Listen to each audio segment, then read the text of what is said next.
بسم اللہ الرحمن الرحیم۔ السلام علیکم ورحمۃ اللہ وبرکاتہ۔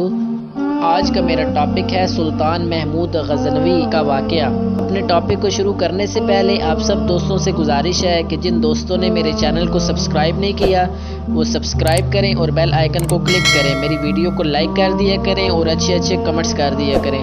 تو بغیر دیر کیے ہوئے چلتے ہیں اپنے ٹاپک کی طرف۔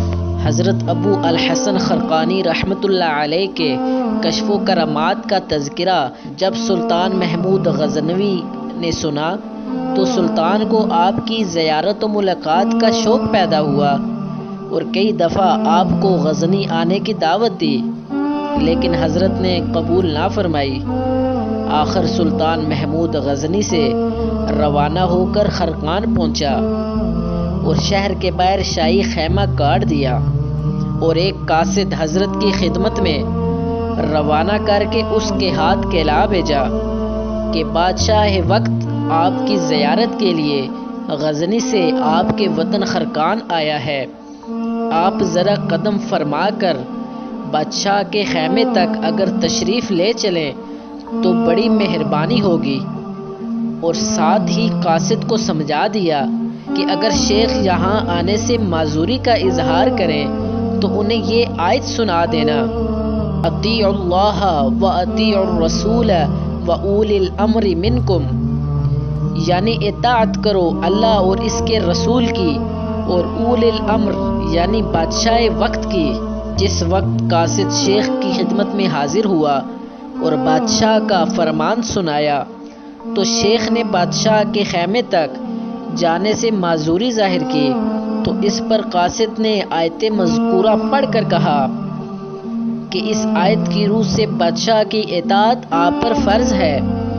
آپ نے جواب دیا کہ بادشاہ سے کہہ دو کہ میں تو ابھی اطیع اللہ کے فرمان ہی سے سبکدوش نہیں ہو سکا اور اس کے بعد اطیع الرسول کے بے شمار فرامین ابھی ادا کرنے باقی ہیں۔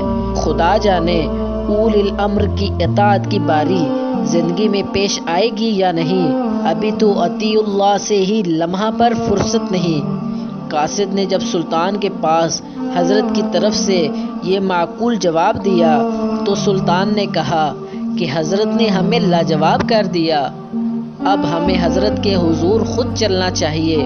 چنانچہ سلطان محمود نے حضرت کے باطنی کشف کا امتحان لینے کو یہ ہیلا بنایا کہ اپنے غلام ایاز کو شاہی لباس پہنا کر شاہی تاج اس کے سر پر رکھ دیا اور خود ایاز کا غلامانہ لباس پہن لیا اور چند لونڈیوں کو مردوں کا لباس پہنا کر اپنے ساتھ لے لیا اور اس طرح الٹے روپ میں حضرت کی طرف روانہ ہوا۔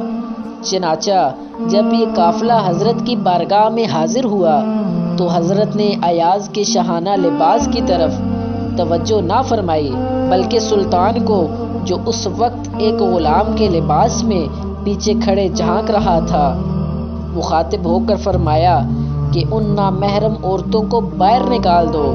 چنانچہ ان مردوں کے لباس میں لونڈیوں کو باہر نکالا گیا۔ بعد حضرت نے سلطان سے فرمایا کہ بڑا دام فریب اٹھا کر لائے ہو۔ اس پر سلطان نے عرض کیا کہ آپ جیسے کے لیے ہمارا دام ناکارہ ثابت ہوا۔ سلطان نے اس وقت حضرت سے کچھ تبرک طلب کیا۔ حضرت نے جو کی روٹی کا ایک سوکھا ٹکڑا پیش کیا۔ سلطان نے بڑے ادب و احترام کے ساتھ وہ ٹکڑا لے کر اشرفیوں کے چند تھیلیاں بطور نذرانہ حضرت کی خدمت میں پیش کی اور حضرت کا دیا ہوا تبرک منہ میں ڈال کر کھانے لگا۔ اتفاقاً بادشاہ کے نازک گلے میں جو کا روکھا سوکھا ٹکڑا اٹک گیا اور بادشاہ کھانسنے لگا، جس پر حضرت ان اشرفیوں کی طرف اشارہ کر کے فرمانے لگے کہ اے محمود، پیغمبروں کی غذا آپ کے گلے سے نیچے نہیں اترتی اور یہ اشرفیاں اس فقیر کے گلے سے کیوں کر اتریں گی؟ چنانچہ سلطان کے بے شمار اصرار اور منت و سماجت کے باوجود بھی حضرت نے اشرفیاں لینے سے انکار کر دیا اور فرمایا مجھے ان کی ضرورت نہیں اور نہ ہی ان کے لینے کا حقدار ہوں، جن کا یہ مال ہے وہی اس کے حقدار ہیں۔ اس پر سلطان محمود اور بھی زیادہ گرویدہ ہو گیا اور سچے دل سے آپ کا مرید ہو گیا۔ اللہ والوں کو اللہ نے ایسا علم و کشف عطا فرمایا ہوتا ہے کہ ان کی نگاہ باطنی سے کوئی چیز چھپی نہیں رہتی، اور یہ بھی معلوم ہوا کہ پہلے بادشاہوں کے دلوں میں اللہ والوں کی بڑی عقیدت و محبت ہوتی تھی، اور وہ لوگ ان اللہ والوں کے پاس حاضر ہوتے اور ان کے فیض و برکات سے مستفید ہوا کرتے تھے۔ پیارے دوستوں، اگر آپ کو یہ میری ویڈیو پسند آئی ہے تو میرے چینل کو سبسکرائب کرنا مت بھولیے، تاکہ مزید اچھی ویڈیو کا نوٹیفیکیشن آپ کو سب سے پہلے مل سکے۔ اللہ تعالیٰ آپ کو اپنے حفظ و امان میں رکھے۔ ملتے ہیں نیکسٹ ویڈیو میں، تب تک کے لیے اللہ حافظ۔